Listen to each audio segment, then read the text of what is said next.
Bonjour. Aujourd'hui, je vais être très direct. Ce sera une opération coup de poing, car la situation le mérite.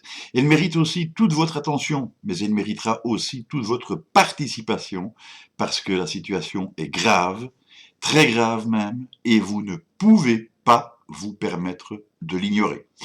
Je peux vous le dire, grâce à plusieurs consultants et lanceurs d'alerte, divers scientifiques et enquêteurs, grâce à un travail acharné, je dispose maintenant de tout ce qu'il faut savoir sur la grande imposture du Covid, celle contre laquelle des gens courageux luttent déjà, mais ce n'est pas assez, il faut que tout le monde s'y mette. Désormais, le doute n'est plus permis et on nous ment effrontément sur pas mal de choses. Il se fait cependant que la communication de la vérité est étroitement contrôlée, comme si dire la vérité était désormais un délit. Or, cacher la vérité, c'est souvent pour faire passer un mensonge, vous ne croyez pas? Et justement, pendant ce temps, les gouvernements nous mentent à tour de bras, suivis en cela par les médias officiels qui leur emboîtent le pas, parce que ce sont les politiciens qui le disent et qu'ils ne font que transmettre parce que c'est leur boulot, mais aussi parce qu'ils sont sponsorisés par des instances qui protègent leurs intérêts.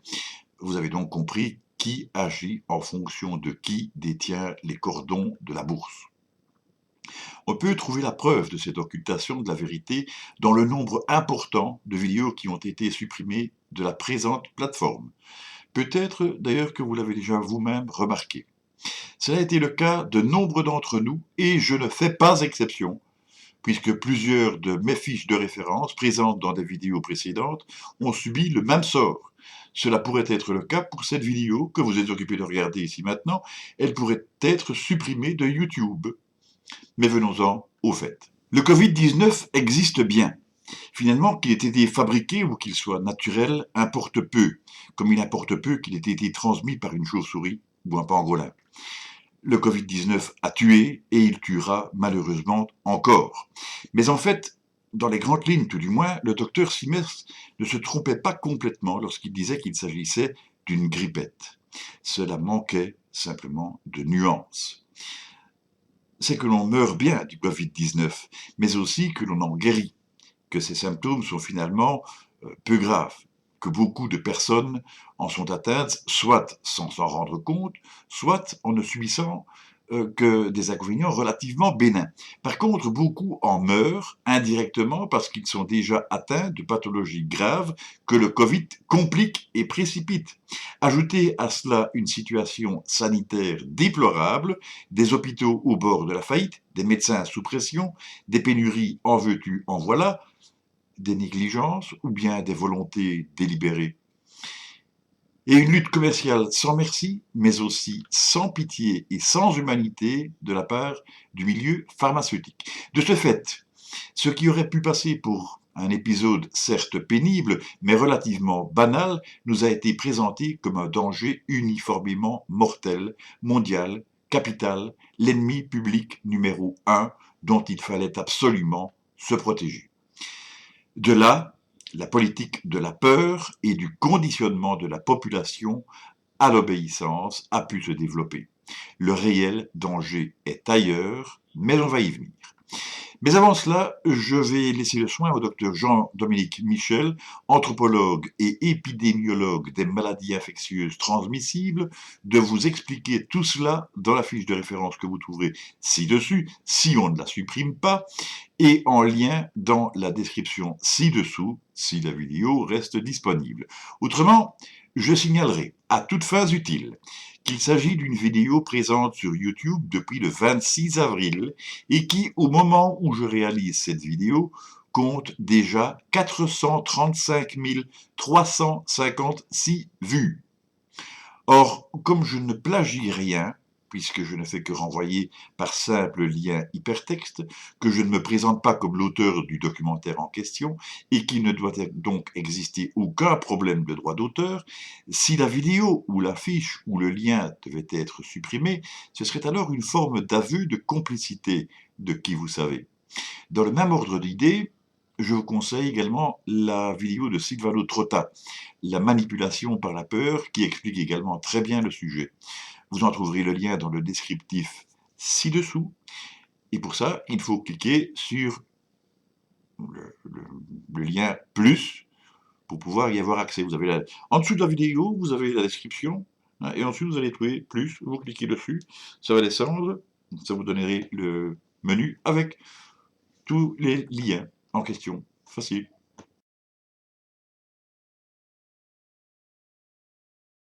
Vous voilà donc déjà à présent un peu mieux informé.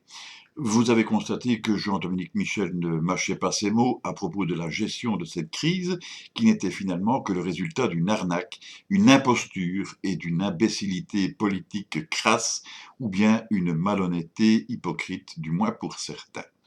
On nous présente un scénario catastrophe, on gonfle les faits, on installe un climat de peur, voire de panique, exactement comme je l'ai dit d'ailleurs, afin de conditionner et de tester la population.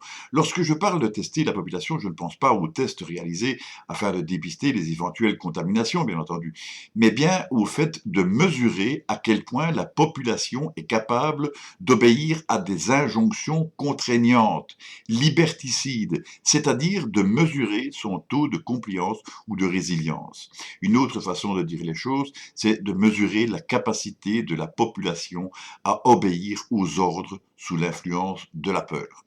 Nous faisons bel et bien, à notre insu, l'objet d'expériences de psychologie sociale ou comportementale, mais elles sont loin d'être innocentes car elles annoncent d'autres choses beaucoup plus graves. Mais vous allez me dire alors, la police serait donc complice? Pas vraiment, non. La police est un instrument qui permet de renforcer le processus en contrôlant davantage la population, en renforçant la peur au moyen des sanctions qui remplissent joyeusement les caisses de l'État, tout en assurant leur fonction normale, en fait. En dehors de cela, les policiers seront logés à la même enseigne que nous, car en fin de compte, ce sont aussi des êtres humains qui bénéficient d'un statut particulier, certes, mais qui subiront le même sort. Inutile de le dire, au besoin, cette épreuve de test ira jusqu'au retour de cette fausse pandémie afin de la renforcer. On en a déjà parlé avant même le début du déconfinement et en précisant que ce retour pourrait être encore bien pire. Donc, s'il le faut, on poussera le bouchon encore plus loin. Certains parlent même de vagues de 7 épidémies, ou pandémies si vous voulez. Les choses seront d'ailleurs facilitées puisque le matériel adéquat tarde à nous parvenir, parce que nous fournissons des masques à l'étranger comme s'il ne nous suffisait pas d'en avoir déjà cruellement manqué, parce que des entrepôts sont subitement la proie des flammes. Si vous ne me croyez pas, faites une petite recherche dans un moteur et regardez à Sainte-Saint-Denis. Parce que le personnel est épuisé, parce qu'il y aura obligatoirement un retour des patients qui nécessitent des soins autres que ceux du coronavirus et qui jusque-là pouvaient encore éventuellement attendre un peu, mais qui désormais exigent que l'on s'en occupe. Autrement, cela saturerait encore plus nos hôpitaux et rendrait la situation sanitaire encore plus catastrophique. Ou bien, cela ferait des morts en plus que l'on attribuerait peut-être au Covid. Mhm. En guise de parenthèse, je vous invite à consulter à ce propos la vidéo dont j'indique le lien dans la description, c'est-à-dire bon, ici, en dessous. Elle met en scène un colonel du renseignement militaire russe. Son analyse est éloquente et révélatrice, même si différences de mentalité et d'affinité obligent, on n'est pas forcément obligé de souscrire à certaines expressions. Son analyse correspond à la mienne, avec cependant certaines affirmations dont je lui laisse la responsabilité. Cette vidéo a déjà été supprimée par YouTube, parce que apparemment elle ne respectait pas les règles. J'ai consulté celle-ci et je vous avoue que je ne vois pas ce qui pouvait clocher, mais il y a peut-être quelque chose qui m'a échappé. J'ai toutefois retrouvé la même vidéo et sur la même plateforme, mais en russe, sous-titrée anglais. Elle a déjà été vue plus de 160 000 fois, fin de parenthèse. Revenons-en à nos moutons. Une fois que la population aura été correctement conditionnée par la peur, docilisée si j'ose dire, disciplinée, elle acceptera sans broncher que l'on prenne certaines mesures qui seront présentées comme préventives, salutaires pour la santé publique, nécessaires et même indispensables. Alors, il deviendra facile de nous inoculer un minuscule gadget pratiquement indétectable. pas forcément lors d'une vaccination obligatoire, c'est seulement une option, mais à la première occasion, et celles-ci ne manqueront pas, ce sera fait. Une simple opération de l'appendicite, faisons court, un traitement X suffira.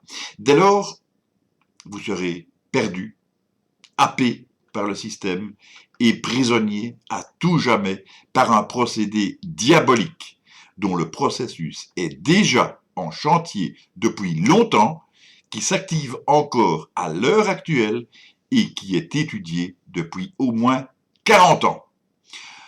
En quoi consiste ce gadget déjà très présent dans notre quotidien, qui deviendra bientôt notre quotidien? C'est très simple. Je vous propose ici une fiche de référence qui m'étonnerait que qui, vous savez, supprime, à moins évidemment que toute ma vidéo soit supprimée.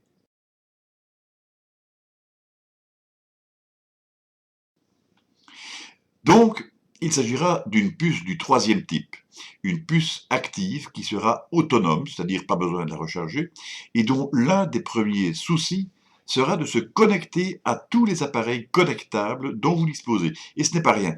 Votre smartphone, par exemple, votre montre de sport, votre compte Facebook et tous les autres réseaux auxquels vous pourriez appartenir, votre PC, votre domotique, votre système de surveillance, etc., etc.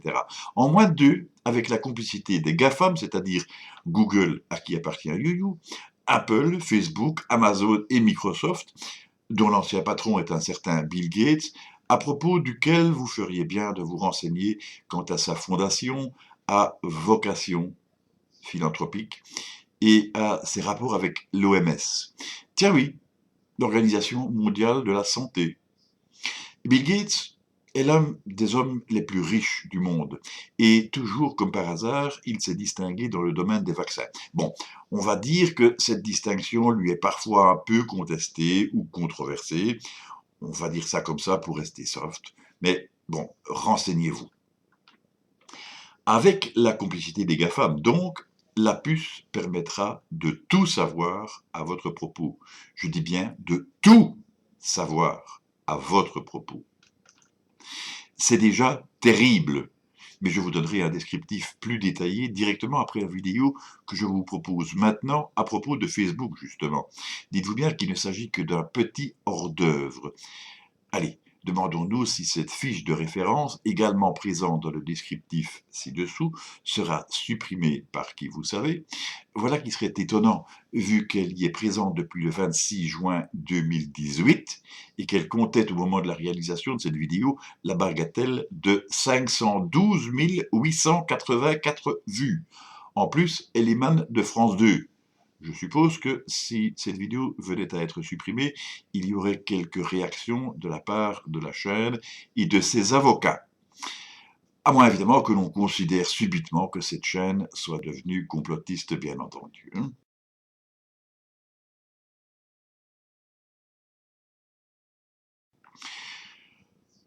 Voilà, vous l'avez regardé, c'est assez effrayant, n'est-ce pas?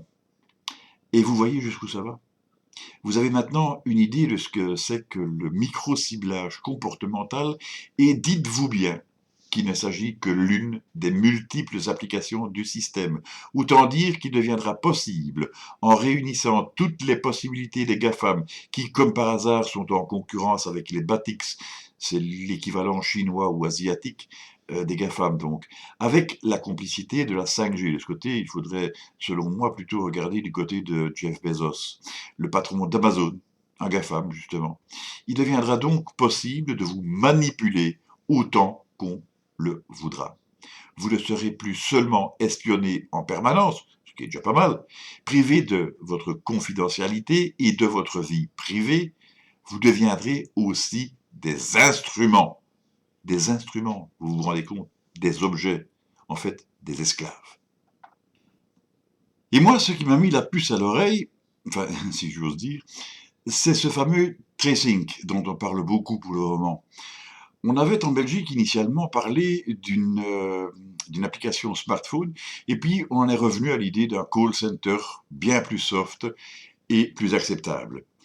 Belle ruse. En cas de contamination, on vous demande de dresser la liste de toutes les personnes que vous avez rencontrées dans les 14 jours qui ont précédé. Autant dire que c'est impossible, faites le test et vous verrez.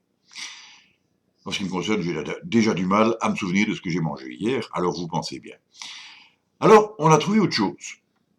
Seulement 2 jours en arrière, mais avec le nom, l'adresse, le numéro de téléphone, comme si nous allions à chaque personne rencontrée dresser un constat à l'amiable et comme si tout le monde allait spontanément accepter de donner son numéro de téléphone.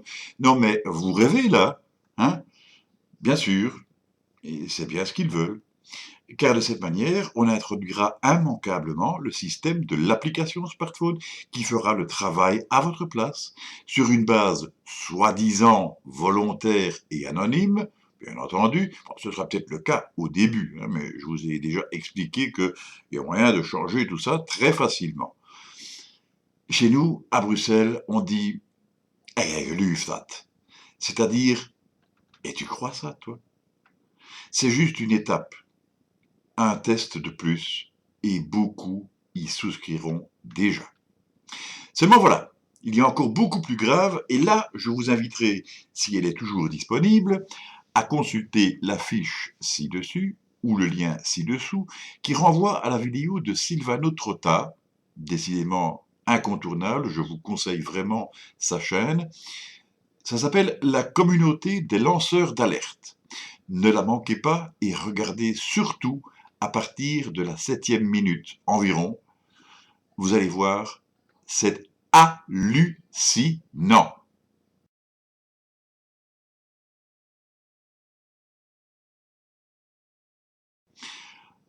En résumé, ce qui est visé réside bien dans le contrôle total de la population. Mesurez bien ces mots et ajoutons-y du moins ce qu'il en restera.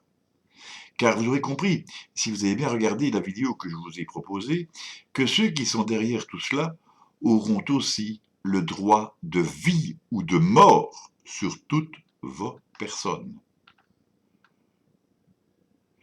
Bon, bien entendu, vous n'êtes pas obligé de me croire, ou de nous croire en comptant les lanceurs d'alerte. Mais je peux vous garantir qu'il y a vraiment du lourd qui se prépare, et pour tout vous dire, cela fait déjà très longtemps que j'ai compris une grande partie de cette réalité en la constatant sur le terrain. Je ne peux pas vous en dire plus, voilà. Rapidement, je vais vous donner d'autres exemples. Vous pouvez clôturer votre compte Facebook, mais dites-vous bien que toutes vos données resteront néanmoins enregistrées.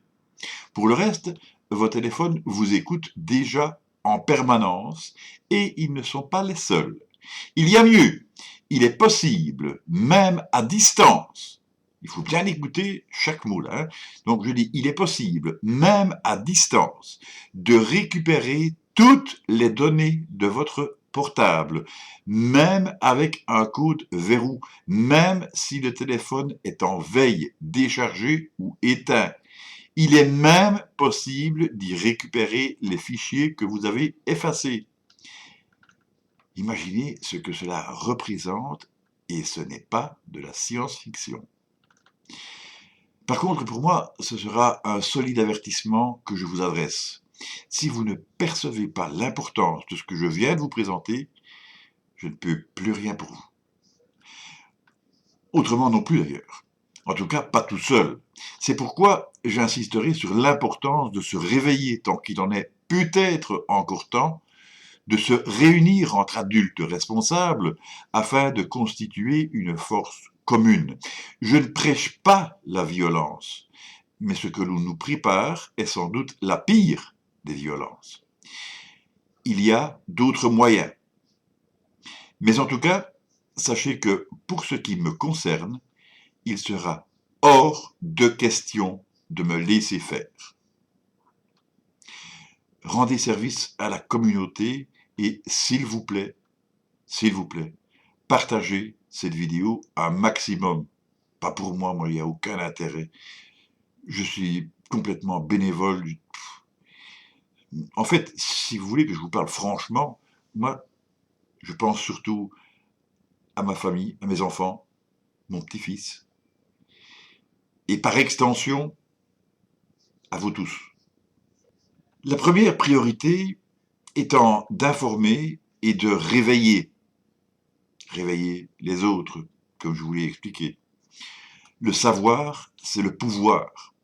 Sachez que les pouces bleus font non seulement plaisir, mais qu'en plus, ça aide au niveau du référencement. Les abonnements, ça aide aussi.